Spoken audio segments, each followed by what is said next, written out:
JNJ housing society డైరెక్టర్ల ఎన్నిక. Jawaharlal Nehru journalist mutually aided cooperative housing society JNJ committee ఎన్నికలు ఆదివారం సోమాజిగూడ ప్రెస్ క్లబ్ హైదరాబాద్లో ముగిశాయి.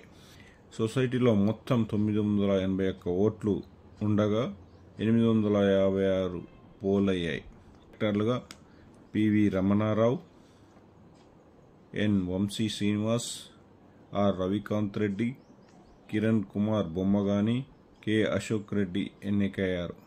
అధ్యక్ష, ఉపాధ్యక్ష, కార్యదర్శి ఎన్నిక సోమవారం ఉంటాయని ఎన్నికల నిర్వహణాధికారి ఓంప్రకాష్ తెలిపారు.